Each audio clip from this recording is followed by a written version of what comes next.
Hey guys, Parfax here, and today we are talking all about Runeglass Gems. All right, let's get started.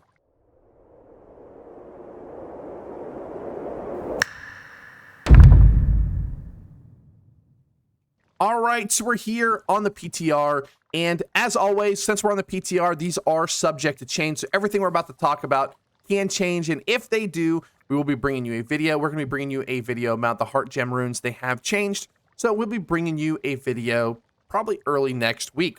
But we're on the PTR, and let's go over a little bit about the Runeglass Gems. First, I'm at the station where you put them into your gems. Now, if you want to craft them, they're actually over here, so we can actually see what they are, just so you can get a quick look at them.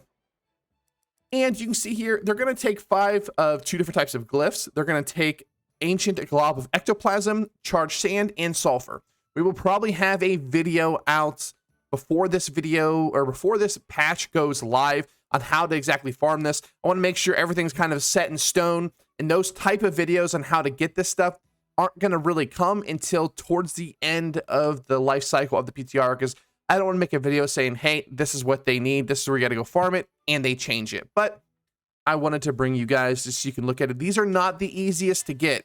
This is not something you're just going to go out in 15 minutes you're going to get. It did take actually a decent amount of time for me to get what I have, plus someone gave me a bunch of their gems, which is the only reason why I have so many Runeglass Gems. And even then, I was trying to get at least one more, but I couldn't get anybody that had an extra one laying around. So let's go ahead and look at the Runeglass Gems. So at base value, you can see here, they will augment your gems that you put in your gear, and they'll make them more powerful, but there is a trade-off. Now, the one thing that I was a little bit, I shouldn't say concerned, or just it didn't dawn on me when I first did this because I'm so used to weapons, is I can actually take this. You see, this is an amber gem. So this is a nature one where you convert your damage to nature, half of it. I can actually go ahead and put a frozen gem in my nature gem so that I can actually get that extra damage. So you can see here, I can apply Frostburn, which is 8% ice damage per second for 2 seconds onto an amber gem. The same thing is the case for Aquamarine. You know, all of them, you can apply each one of these. So unlike weapons, if you have, like, let's say Chain Arcane, you can actually have a Chain Arcane weapon with a ice rune glass in it. So keep that in mind when you're doing this, which makes it very flexible on what you can put in your gear. It doesn't have any effect with the actual gem that you're putting it on. So let's talk a little bit about the trade-off. Let's go down here so we can actually see. Let's go down here to Diamond. This one, every healer pretty much puts this in their weapon. So if we're looking at Diamond, we of course have our rune case. We have here 15% damage to outgoing healing or while at full health for damage and healing. And then we have 1.9% physical and 0.63% elemental damage absorption. So if we look at the actual gem here, once we craft it, we have now, instead of, 15% damage and outgoing healing, we actually go down to 12% damage and outgoing healing while at full health, but then we get whatever the effect of the rune is. And then we have 1.5 and 0.5 damage absorption. So on the ones that are not, tailored towards one type of absorption, we're going to lose approximately 0.5% on each gem for your damage absorption, and we're losing about 3 damage on our gems. We can go down and look at Malachite, which is up here, I believe. Oh no, hold on. Emerald, Moonstone, we went past it. Malachite. If we look at Malachite, this one gives 10%, so we're losing 2% damage here, and again, we're losing the 0.5%. But if we go to something like Moonstone, which is slashing absorption, which who knows, we might be running it with so many great swords running around. We have, you can see here, 4% damage absorption versus 5. So we're losing a full percentage. So keep that in mind when we're going through here. And at the end, we will talk about where you probably should be slotting these gems. So let's look at them a little bit. We're going to test to see if they stack and see how we're going to proc them. So on here, we have a couple different ones. We're not going to go over every single one, of course, but we have basically your elemental damage type. Each elemental type has its own gem, and when it's slotted into your weapon, it's going to inflict a dot that is going to do 8% of your weapon damage per second for 2 seconds. So essentially this reads lose some damage on your weapon, gain 16% damage, weapon damage over 2 seconds. So pretty crazy. We'll show you how good that actually is. And then we have a leeching one, which on your weapon is going to give you 3% of your damage back its health. Then on your armor, it is going to give you 1%, and it does have a 2-second cooldown. We then have siphoning, which is the mana one. This one seems to be the very much the most underwhelming one. We get 1.5 of mana with each successful hit while it's on your weapon, and 0.8 while it's on your armor. I think this one is absolutely trash. I think this needed to give a lot more mana back before people would start using it, but I guess if you're okay with going down some tankiness and you're a healer that does run out of mana, this could be something you could possibly use. And then we have your basic damage types. We have melee gets 2%, all your fire, ice, lightning get 2%, but we also have, I think it's this one, we get ranged attacks get 1% while on your armor, but they get 2% while on your weapon. So that 2% on your weapon, you're probably never going to use it. Don't slot it in because you are just better off slotting in one of the elemental types. Again, you can put an opal into your bow and slot in a fire damage on there. You're probably going to want to realistically slot ice because, you know, the ice gauntlet. But you can slot this in there and it is going to superiorly outperform it. So we can look here. Let's go down to Onyx just for, you know, kind of an example here. We have it sighted. So if you look here, we're going to lose 3% damage. So we have 15% damage while you're at full health, but we're only gaining 2% range damage. So you're not going to slot this in there. You're definitely going to slot one of the dot ones in there, and I'll show you why here when we go to the testing phase. But I just wanted to bring you guys kind of an overview on these. So we're going to go and port over to a test dummy, and we're going to show you some of the tests and see if they stack and see how good these actually are. All right, I'll be right back. All right, so we are here at a test dummy, and first, let's show you a little bit of the weapon damage one. Now, before we go in, I don't have a whole lot of gear, you know, stat points in here. We have, you know, actually, we can just go ahead. Let's eat some focus food so we can really get it down there. Focus, I never hit focus food. Is this? Yeah, okay.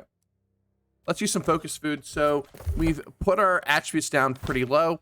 So you can kind of see here, we have 122. So that is, you can actually increase this, but there's actually a bug, and we'll talk about that here when we get to the damage one, because it's a little bit more, or the stamina one, which is a little bit more prevalent.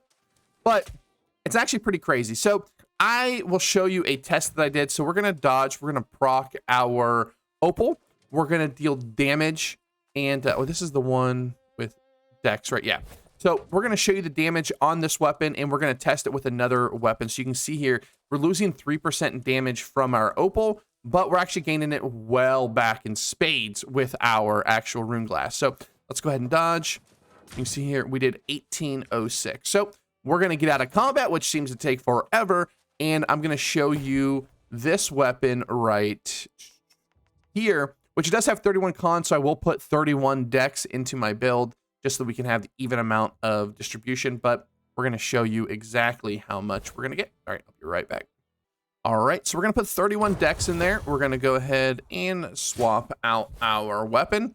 So now we're going to dodge, has a regular opal in it. Remember, the other one was 1806, so we're going to dodge, and 1843. So we're gaining, what is that, like, 36 minus 3, that'd be 17. So we're getting about 37 damage points by slotting in a regular opal versus the, you know, the opal with the gem in it. But if you look here, we're losing 36 damage or 37 damage, and we can gain 122. Now, before you like Parfax, it's not in your weapon. I know, but I didn't get enough of the gems to really get it tested. But you can see here that we can go to our stat page and see that our sword is 1,050 weapon damage, and our greatsword is 1,392. So it'll be significantly higher already than this sword as well. So it'll be even higher than that 122. But I wanted to show you the sword because it is lower. So it is a strictly upgrade on DPS because you even get that front-loaded damage. As soon as you hit, you get that first tick, and that first tick is just going to be more than the opal was going to have anyway, that extra damage you lost. So it is going to be absolutely pretty crazy. You are going to want to have this on your gear. Now, let's talk a little bit about if they stack. So I do have, let's see, oh, we're still in combat. I do have a stamina one right here, and we're going to take it off. We're going to put on our weapon because the weapon is the easiest to see. Sorry, I'm getting a bunch of text right now. But we're going to see here. Now, there is a bug with the glyphs right now. Something interacts, like when you dodge, it actually like can stack them. So we're going to try to not get them stacked. We're going to do a couple tests to make sure we don't. But we're going to dodge. You're going to see us go down to 70 stamina, and you should see us go right back up to 78. It could go up to 88. There is a bug, but the first dodge always seems to just give us the first 8 stamina back. So let's go ahead and see. You can see here, we went down to 60. Hold on. So we went down to 60 into 78. I don't... Oh, because we're in different armor than we were before. We were in medium. But yeah, so you can see here, we will give it a second. We're going to go down to 60 and should go up to 68. 78. Well, it's bugged. It's giving us 18 back. But you're going to see here what we're talking about when I go ahead and put my boots on. So we'll be right back whenever we are out of combat. All right, we're out of combat. We have our boots on, and now you're going to see if they stack. So essentially, just look at it. If it ends in an 8, then it doesn't stack. If it ends in a 0, it does stack. Like I said, there's a bug with it right now, but let's go ahead and hit. And boom, we actually got our stamina back like we're supposed to. And as you can see there, sometimes when you dodge, it's giving you some extra back. But yeah, so we got 20 back that time. But it does stack, so that means you're going to be able to stack as much as you want on your gear. Like I said in the beginning, there is a cost analysis to it. You definitely, want to make sure that you're doing it correctly and to see, what you really want to put in there. But the last thing we do want to test is we have a gem here in our Ice Gauntlet. And we're going to test to see what all procs it. Now, I wanted to do Flamethrower, but Wind Chill is the same exact thing. And what I mean there is it doesn't hit. I know Flamethrower, when you see Flamethrower, you see a dot tick and then you see a tick. But the way the game registers it is it doesn't actually register it as a hit. Before you start screaming in the comment section down below, go and grab a piece of gear. Where's it at? I think it's right here. It's in here somewhere, but efficient burnout. Efficient burnout states that, hold on, we have it here. Let's find it. Here we go. Sorry, they changed the icons on a bunch of these, so it's kind of throwing me off. But it says, after activating burnout, your mana regen is increased by 75% for 8 seconds. And additionally, your next hit deals 19% increased fire damage. Now, what you can do with that with Flamethrower is you can actually proc it. It'll proc the 19% extra damage, but because your Flamethrower doesn't hit, even though you see what you would think is a hit marker and then a bunch of burns, it's actually just an AoE marker. So AoE markers and hits are actually different in this game. So if something does an AoE, it doesn't consider as a hit most of the time, unless it's something like, I believe, Rain of Arrows Pen Shot. Those do count as hits, which is good and bad depending on which usage you're trying to do. But they count as like an AoE or a ground effect almost. So that is the way Flamethrower is tagged. And what I want to test here is we can show you in our Ice Gauntlet, we have the poison dot one. So let's go ahead and slap down our pylon. You can see here that 44 is the damage. Now, the reason why it's so low is because we have essentially no intelligence here. But we can go ahead and we can actually apply it on multiple targets at the same time. So the pylon is applying it to that target while I am manually applying it to this target. Now, let's see if Wind Chill. Wind Chill acts basically the exact same way as Flamethrower, so let's see. See, it does not. We're getting the damage conversion because we have the lightning gem in there, but we're not getting the dot. Now, when we hit Ice Storm, we are also not getting the dot. As you can see here, we're just ticking for 94. The dot from our gem is not proccing. So it is basically on direct damage abilities. Now, if you're someone that maybe runs an Ice Gauntlet and you just run Ice Storm, Ice Shower, and Entomb, maybe you don't want this on there if you're never going to basic attack. But if you're using any direct damage at all, this is going to be absolutely crazy. So if you're doing like Fireball, that's going to hit. Burnout, I think hits. I'm not 100% sure on that one. Like I said, we didn't have the gems to test it.